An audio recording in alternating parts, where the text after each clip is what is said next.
De espionagem dos Estados Unidos captaram o momento em que o Boeing da Malaysian Airlines foi atingido por um míssil e caiu na região leste da Ucrânia. Pode ter sido atingido por um míssil lançado por esse equipamento que você vê aí nas imagens, sofisticado, que poderia ser um sistema Buk, de fabricação russa.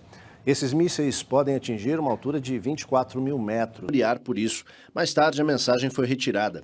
Uma gravação divulgada pelos serviços de inteligência da Ucrânia mostra o conteúdo de ligações telefônicas de rebeldes ucranianos para militares russos.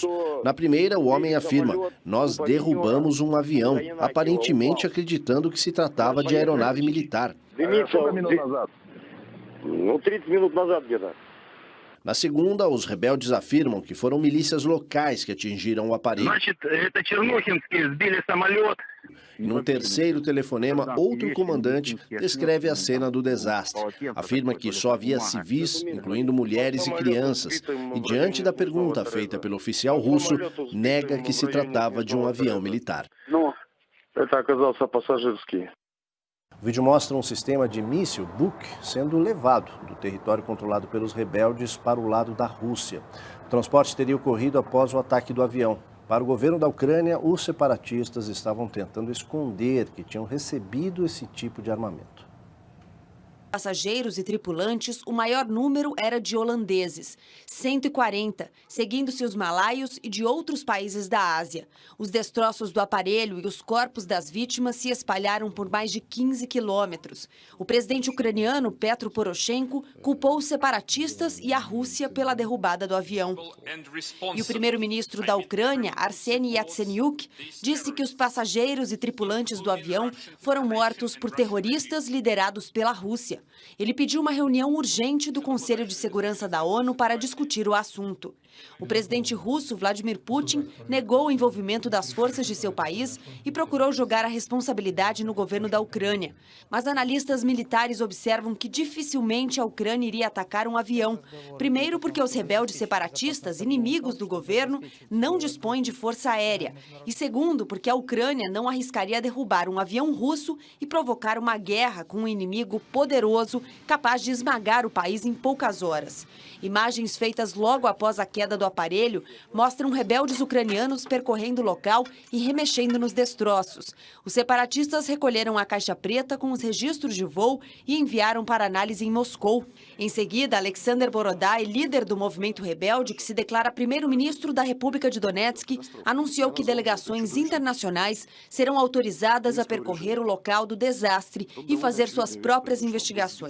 Especialistas afirmam que num caso como esse, a caixa preta do avião é de pouca serventia, uma vez que o disparo de um míssil é tão rápido que os tripulantes nem devem ter percebido o que estava para acontecer.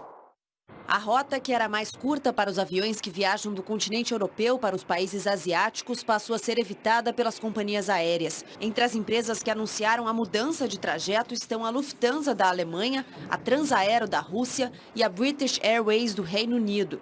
Esse site de acompanhamento de voos comerciais mostra que 1 hora após a divulgação da queda, o leste da Ucrânia já não era mais usado como rota. Os aviões fazem agora um caminho mais longo sobrevoando o território da Rússia.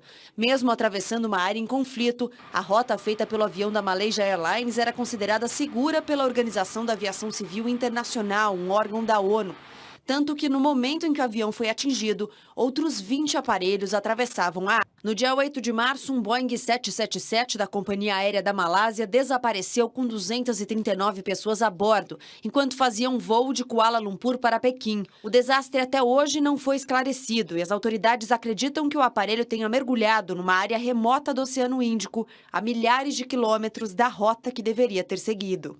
Para a Rússia foi derrubado e caiu no Mar Negro. Os 78 passageiros morreram. A princípio, o exército ucraniano, acusado pelo ataque, negou a autoria, mas mais tarde admitiu que cometeu um erro e derrubou a aeronave durante um exercício militar. Em julho de 1988, um Airbus de uma companhia iraniana havia decolado de Dubai e foi abatido pela Marinha dos Estados Unidos sobre o Golfo Pérsico. 290 pessoas morreram. O Irã condenou duramente o ataque, chamando-o de crime e atrocidade. O governo americano desculpou-se e pagou indenizações às famílias das vítimas. Em setembro de 1983, um voo da Korean Airlines que seguia para Seul, saído de Nova York, foi atingido por um caça-bombardeiro ao sobrevoar o território da antiga União Soviética. Soviética. Os 269 passageiros e tripulantes morreram. A princípio, autoridades soviéticas negaram conhecimento do ataque, mas depois assumiram a autoria. Em fevereiro de 1973, um Boeing 727-200 da Libyan Airlines foi abatido por tropas israelenses no deserto do Sinai. Acredita-se que os pilotos tenham saído da rota original por conta do mau tempo e tenham entrado por acidente no espaço aéreo israelense. Os jatos israelenses teriam enviado sinais de alerta e avisos para que a aeronave pousasse antes de atacá-la. Dos 113 a bordo, apenas 5 sobreviveram.